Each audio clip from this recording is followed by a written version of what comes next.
also a huge upgrade from the manhwa, if you ask me.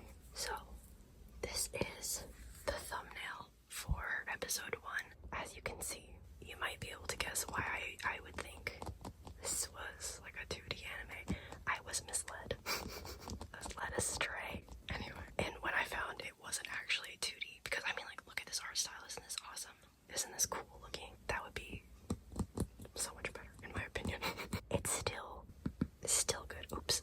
Wait a minute. I thought my Apple Pencil was dead. Excuse me. Since when? I didn't charge it at all. Why does it still have any? Okay.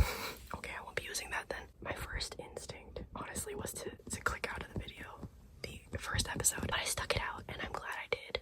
I've actually been rewatching episodes because it's that entertaining. I like it a lot. So the title of this anime is Slay the Gods, which doesn't say that anywhere in English, but I'm sure you saw that in the title of this video. I will include a link to a YouTube playlist where you can watch the full first season. There are 15 episodes. They're not particularly long. I feel like they're a little bit shorter than a typical Japanese anime episode. Here's another image. Completely different art styles. And the characters look slightly different as well. I don't know why there are so many different art styles for this, because the manhwa doesn't look like this either. And again, this is actually a little bit closer to what it looks like in the anime. This is the protagonist. I don't know why there's so many different art styles. I really don't. Apparently, according to the subtitles in the show, this is based on a tomato novel. Is that a real thing? Like, what the hell is a tomato novel? Is that just the translation being weird, or is that actually what it's called? Anyway, there's a novel and a manhwa adaptation. I don't know which came first. I think the novel is called I Learned to Kill Gods in a Mental Hospital, and the manhwa uses asylum instead of mental hospital. I think, based on the brief Google search that I did. Don't quote me. In any case, it's actually a pretty intriguing title, I think. Should have stuck with that rather than Slay the Gods, but forewarning, I can't speak a word of Mandarin except like shit. I know some Cantonese, but it's not the same, like at all. Well, I mean, there are similarities, but that's not the point. The point is, talking about the series with proper names is gonna be it's gonna be a real challenge for me. Sorry in advance for butchering everything. I'm probably also going to be annoying because I'm gonna avoid using names as much as possible. If I don't use someone's name or the name of a place or whatever, I'll put it on the screen. Moving on to the next. Here's our protagonist again, so you can see CG. The story is set in, here we go, Daxia. It's spelled D-A-X-I-A. That might be a fictional country. I don't know if that's a real place. I don't think it is. It doesn't seem like it is. I looked it up and it's maybe something that was used in antiquity, but I have no idea. I don't know. I'm gonna guess it's a fictional country in this universe. I think the rest of the world was covered in a heavy mist about a century ago, and it seems that this place is all that's left of humanity. At least that's what a lot of people think. And we follow. Oh, here we go again. Lin Jie. Sorry. I'll put his name on screen for you. Who went blind. Again, as you might be able to tell, or guess at least. Went blind when he was a kid, after looking up at the moon and seeing the angel Michael. But when he tries to tell people that, obviously they don't believe that. They just think he started having delusions since he hit his head when he fell from the roof. After seeing Michael, he soon discovers that monsters, gods, gifted people, all that are actually real. And he's one of those gifted people as the Seraph Michael's divine proxy, possessing Michael's abilities. Here he is as a kid. They threw him in an asylum. That's where that comes in, because they thought he went crazy. And again, he is in the middle of a checkup with another psychiatrist. I don't know what they said this doctor was. One of the two. Oh. I'm just including this because how cute is this pupper? Look at that. Adorable. Adorable.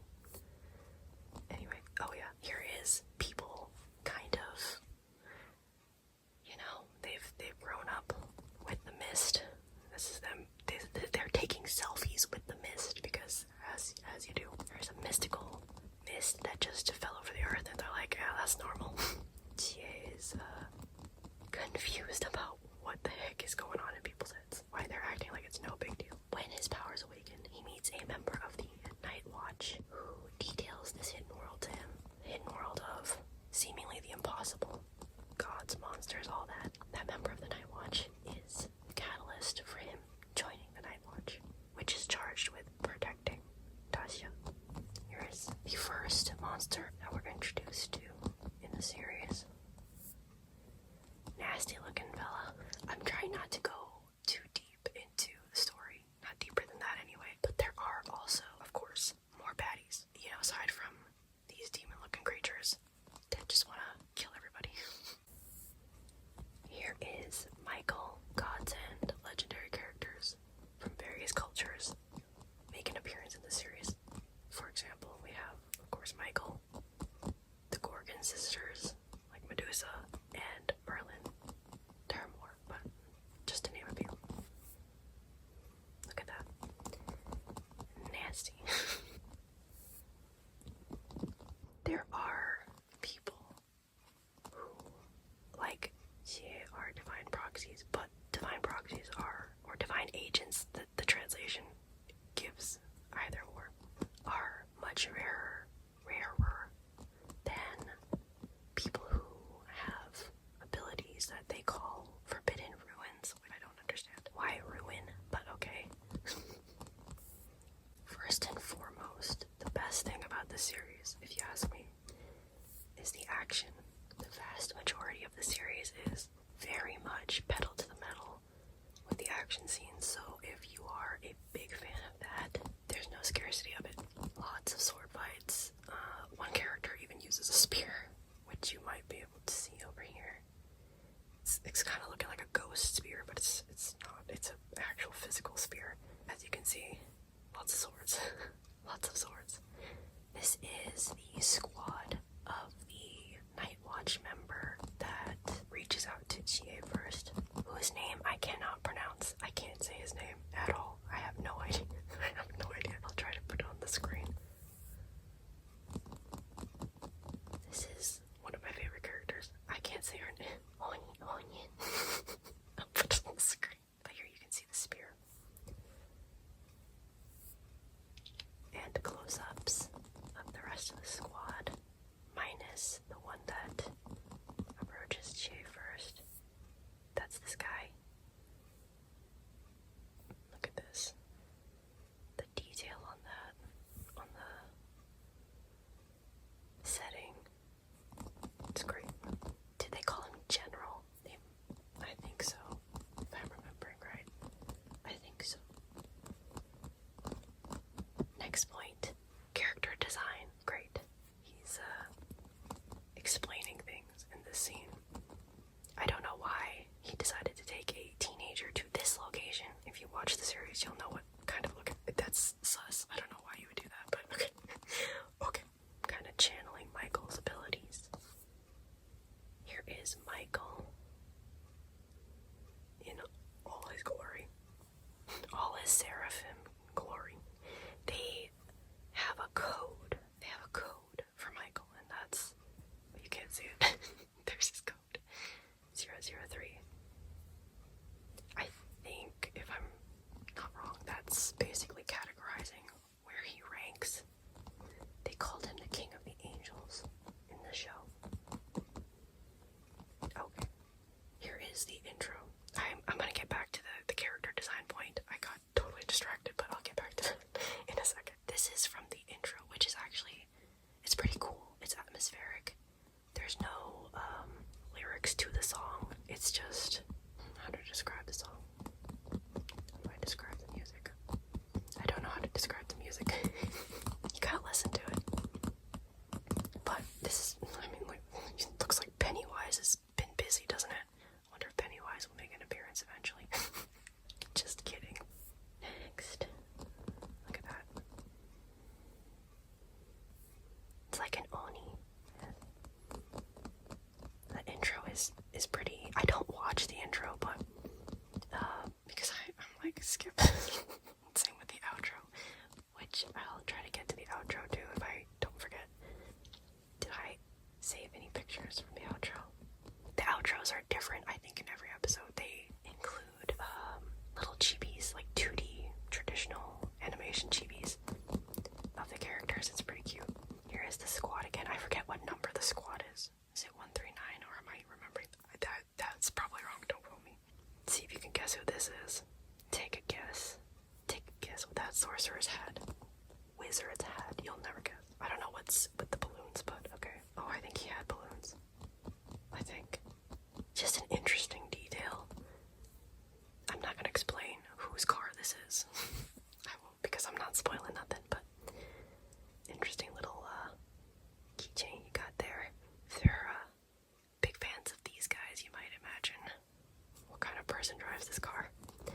Oh, and more of those demon things. Look at those glowing red eyes. I wish I could show you what vehicle they're in.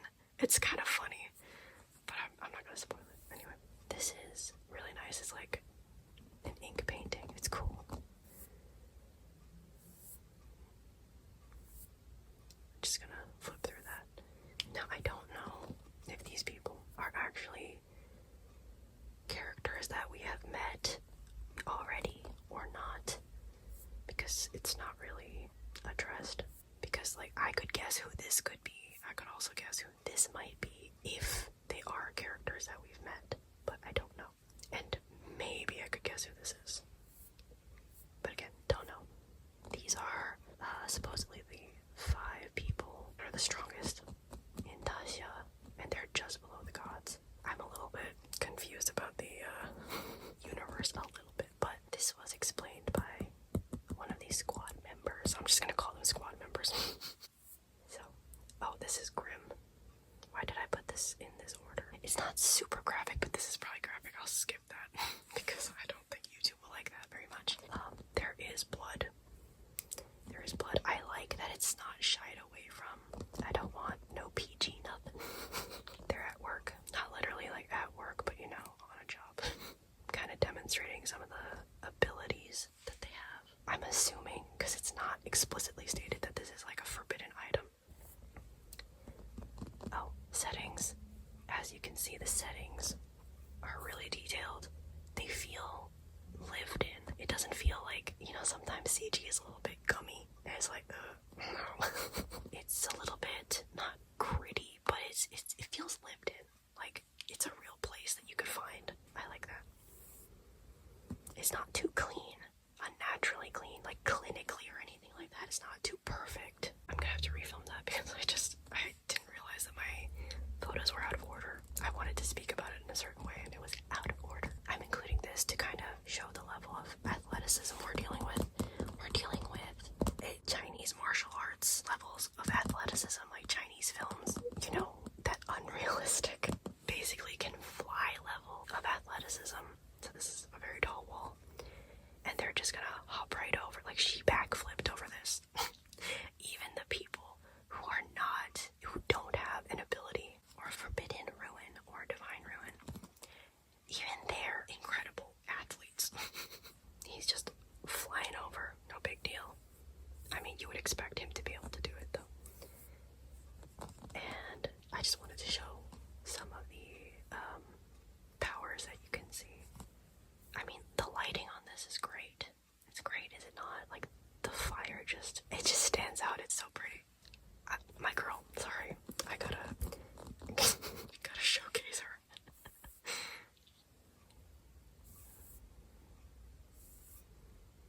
Same, just, I'm a little disappointed that she wasn't in the series as much as I would have liked, but it's okay, because I feel like she's an underrated badass. Just saying. It feels underrated, like she's so confident, it's great.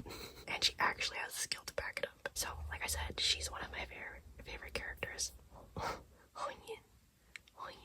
And Xie, as well as another character who I haven't shown yet. See, what a badass. What a badass. No fear. No fear. I'm just trying to show how, I don't want to use the word aesthetic, but I'm gonna use the word aesthetic because how gorgeous the powers, and abilities, like the magic. Do I want to call it magic? We'll call it magic. It's really pleasant to look at. It's very, what do I want to say? The magic is magical. Get out of here, Shannon.